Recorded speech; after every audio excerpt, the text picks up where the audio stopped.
Okay, hi. We're gonna do a little lower body fascia flossing, mostly for legs, hips, pelvis area.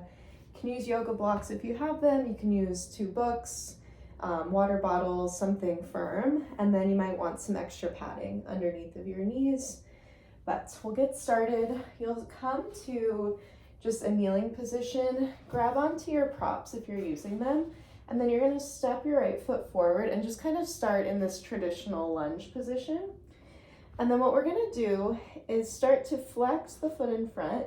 You're gonna think of digging that heel down into the ground and also dragging it backwards. You'll start to feel some tissue here really lighting up in your hamstrings. Once you find that end range where you feel like you can't pull the heel back anymore, you'll start to just shift forward. So we're essentially just kind of building some heat in the tissues, teaching them to lengthen under load, which is really good for some dense fascia, scar tissue, all that stuff, okay? Speed doesn't really matter. You can take it slow, very intuitive.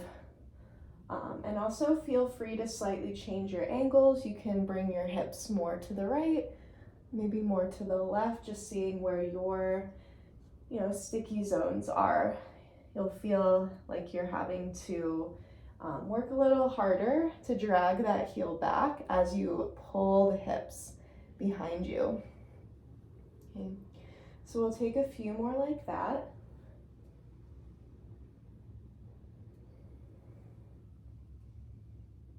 Yeah. The hamstrings are associated with bladder channel in Chinese medicine, so if that's of importance to you, if that helps you kind of navigate certain things, I'll call out each of the channels with each position that we do.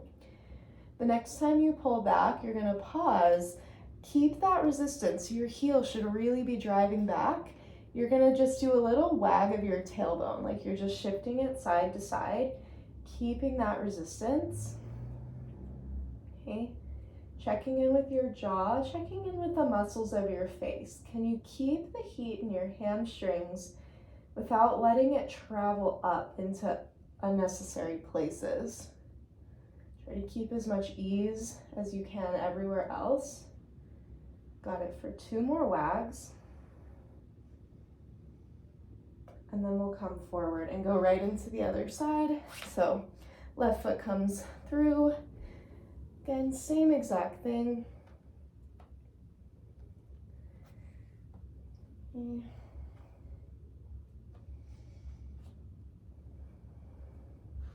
You can also even play with how your foot is angled. So if I were to turn out the toes to the left slightly, it would start to fire up some outer hamstring, outer glute tissues, right? So similarly, when you go internal, right, you might start to feel some inner hamstring stuff happening. And it's all very intuitive. We don't ever want to go to a place of pain, right? There may be discomfort, but when your body sends you signals to, oops, stop, don't go that far, you get to listen, right? There's no fixed position. It doesn't have to look like anything. You may even go back a few inches with your knee very bent, but as long as you're keeping that dragging back of the heel, you're doing it correctly, right? We just want to find that resistance no matter what the shape looks like. Last 2.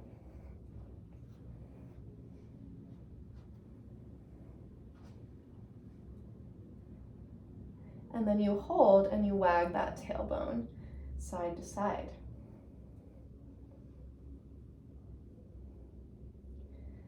Good, do for a few more rounds. And keep dragging that heel back, almost like you're trying to make a groove in the sand. For 2.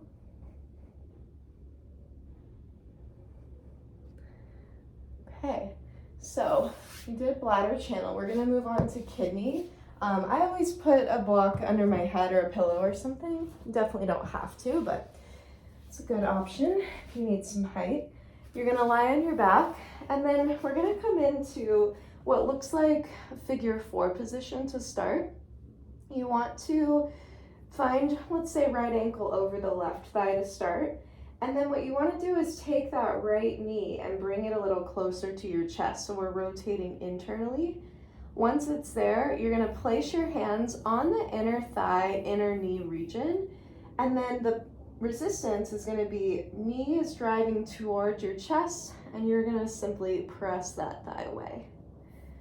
Okay, so my arms are a bit on the shorter side, so sometimes I even have to take a block or, you know, any other prop or whatever you have and just kind of give myself just a little extra length. Instead of just pushing directly into my thigh, I'll put a prop in between just so I can really feel.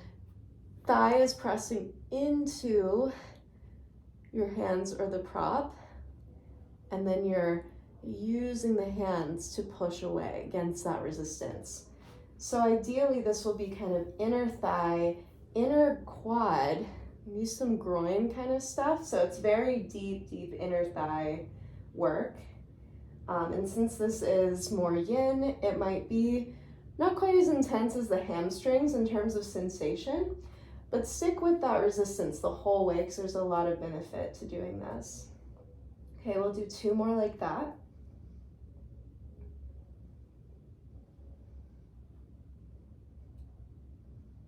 Nice. Set it down and give it a little release down to the floor. We'll take it on the other side. Crossing over, you're going to bring that knee into internal rotation. You can use your hands to press away. If you need that extra prop, you can place something in between your hands and your knee. Okay, so we squeeze the knee in, we press it away with our arms. There should be some resistance. If you place a hand in your inner thigh, inner groin area, ideally that tissue should be activated for the entire movement. Okay. Got it for 3. For 2. For 1. From here, we're gonna go right into some liver stuff. You can take your legs up to kind of a relaxed tabletop. Your feet can be a little higher. You're gonna take your hands, they can either go straight in between the inner thighs or they can wrap around the outside. So you choose whatever feels more comfortable. You're gonna feel like you're squeezing your legs toward one another. Your hands are gonna gently pry the legs apart. You're keeping that resistance. Right, so I can kind of show the shape at a different angle.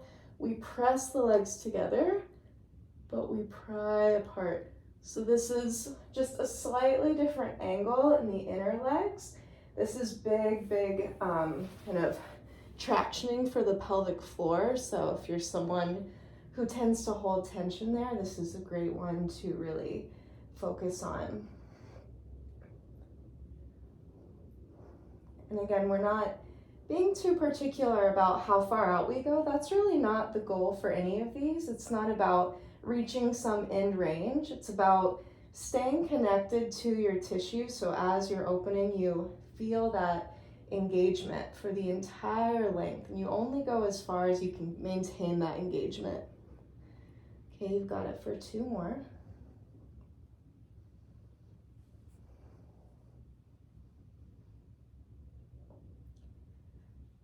And from here, we're gonna take the right foot up to the sky.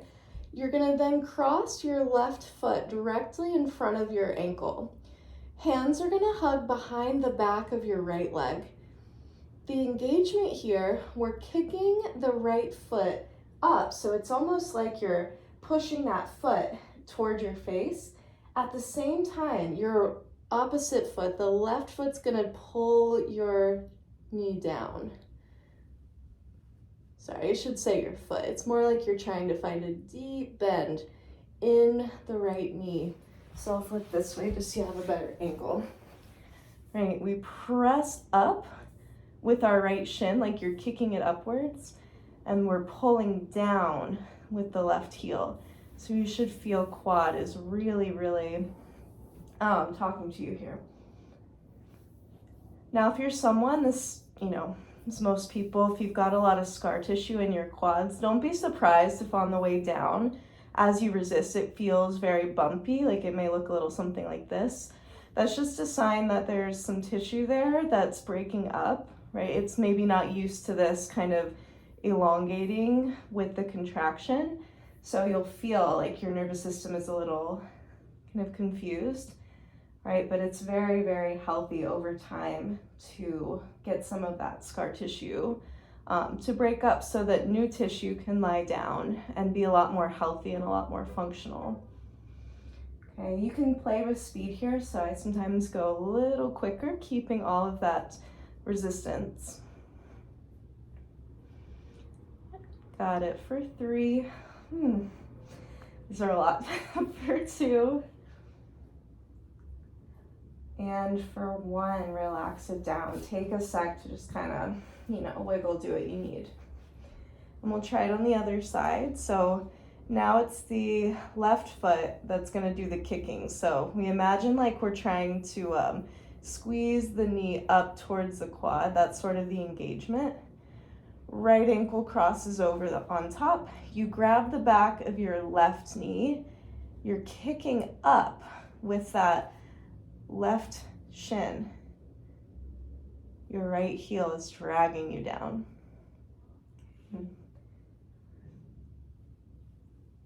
And same thing here. If you wanted to prop the head up with a pillow, a block, feel free to do that. That can be really helpful. Just so you don't feel like you're having to like really curl into a ball here. We want the thighs relatively in a tabletop kind of position here. We're gonna do it for 4, for 3, for 2, and then just take a final little round to add a little speed if you'd like to, but no worries if not. Do you. Listening to your tissue, learning to kind of tap into, what parts need a little bit more resistance, what parts need a little bit more relaxation. Got it for 3, 2, and 1. Relax those legs, release side to side. Okay, we're gonna come up and get back into a little more liver work. So this is going to be kind of all fours position to start. We're gonna take that right leg out to the side, and your foot ideally is a little more parallel with the toes forward. It could also be turned out slightly. Okay, what you wanna do here is feel like this right foot is pulling in towards your midline. So it's like you're dragging in. You should start to feel your inner leg here lighting up a lot. As you do that, you're just gonna pull your hips back. Okay, so another angle. We drag the foot in, our hips come back. And notice here that my knee is pretty bent, right? We want some softness in the knee joint, so we're never like locking out, right? It's not so great for the fascia to really just lock out the joints like that. We always wanna have a little bit of elasticity. Okay, so I'll flip back this way. You're gonna do it about 5 more here. Always remembering to drag that foot in.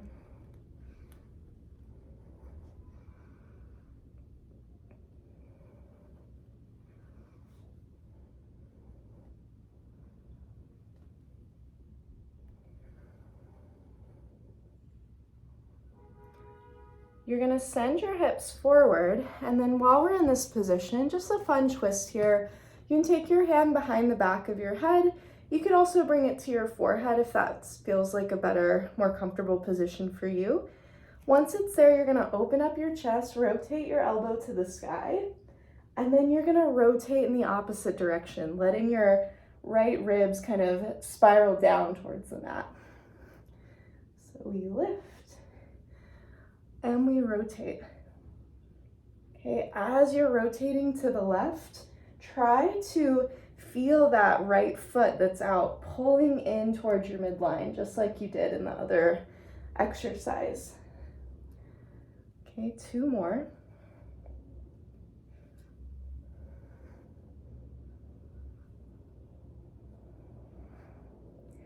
And then from there, we bring it down, okay? From here, before we do the other side, we're just gonna take a quick gallbladder on our side. So you can just come on down. I'm on my left side, so I'm working right leg for this. Knees are gonna be in a 90-90, so just bring them in front of you so that you've got a nice 90-degree angle behind your knees. Your hand can be like this, or you can have it head on a block. We're gonna start just opening this knee up to the sky. You want to place your hand to the outside of the right knee, and then we're going to add a push. So it's as though your leg is pushing back to the wall behind you. Ideally, you're feeling outer thigh, outer glute tissue kind of lighting up. And once you have that engagement, you're going to use this top hand to push your leg down. And then we restart, okay? Thigh is pushing back, hand is pushing down. So it's not to say that you have to have so much resistance that you're like aggressively fighting yourself on the way down. We don't want it to a level of like clenching tension, but you do want to find this resistance in a way where you're building some heat, some deep sensation in the area that you're working. So kind of feel what that is for you. We want to feel that things are happening, but we don't want to feel like it's too much for our body to process right now. Okay, always go for fluidity when it comes to your fascia. So just feel that place that it wants to resist. Yeah. So ideally, if you're finding that, you should be feeling some outer hip, outer thigh sensations. They're getting a nice spread, a nice tractioning as you press this leg down each time. This is a good way to really widen your pelvic bone so it can release a lot of tension in the back of that pelvic floor that many of us are holding on to, especially during stressful times. 2 more. Ooh, okay, yeah, let that just kind of sink in, okay? And then we'll do it on the other side. So coming back to our hands and knees, this time left foot's coming out. We find our liver motion, so left foot's pulling in. You can use this hand, feel in, is my inner thigh really, starting to activate a little bit? Once it is, you're gonna pull those hips back. And remembering on that angle, there's a soft bend in the knee. It's not locking out at any point. Okay. And for this one, if you do have trouble being on your knee, what you can do is stand with your feet wide on the floor, have your hands on like a countertop, a table, couch, whatever, and instead of just moving back, you'd bend one knee, send your hips towards the knee that's bending. So I'll demonstrate that at the end, but there's a way to do this without being on your knee the whole time, if that's something that's more accessible to you. Okay. 3 more like this. Right, as you get into that flow, try not to lose the resistance, right? We want to keep actively dragging that foot in every time. As you come back, we're going to take the left hand. You can do behind the head or forehead, whatever you want. Rotate, and then rotate the other way. Can you keep that slight dragging in of your left arch?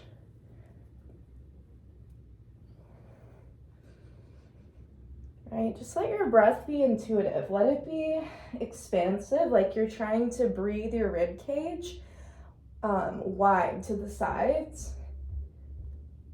Right, really, really expansive. Last 3.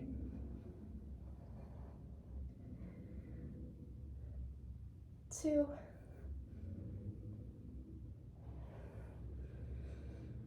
1. From here, we sneak our left foot in. We make our way down onto that right side. Support your head how you want to. Find that 90-90. Your leg lifts up. Your outside hand pushes down, right? You're feeling that thigh pressing back. So it's like your thigh is really trying to resist the pushing down of that hand. Okay, back to that gallbladder channel.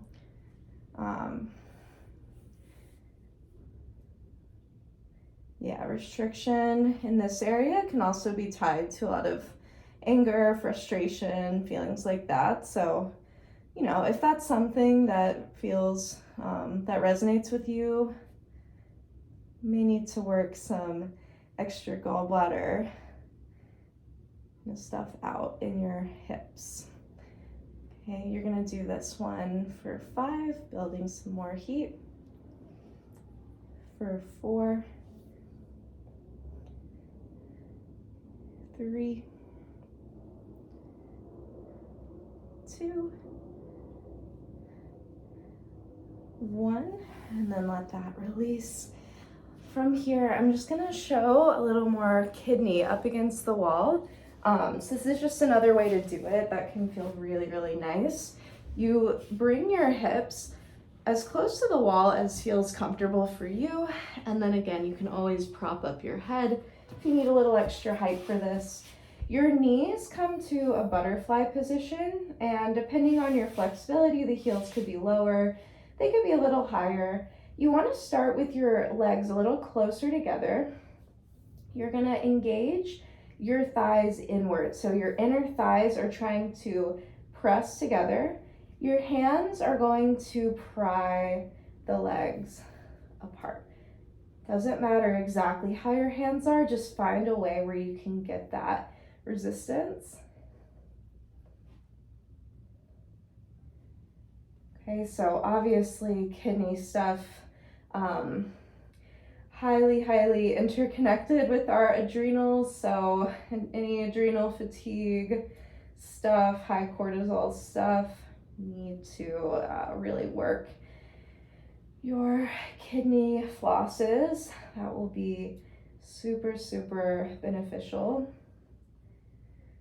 Okay, these can be really intense. All of these can be super intense. Your fascia holds a lot of excess hormones in the body, so the act of engaging first and then tractioning apart can release a lot of those, you know, built up kind of hormonal reserves in your fascia, and that can, as it's leaving your system, be very intense.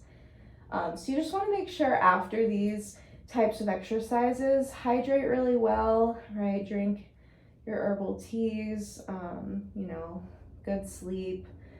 Magnesium, if you have access to it, really helpful.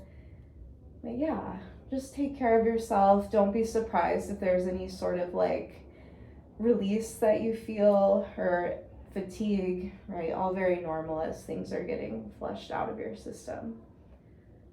Good, last one. And then from here, I would follow up maybe with just legs up a wall, just to let everything kind of drain out. Arms can fall wherever they want to.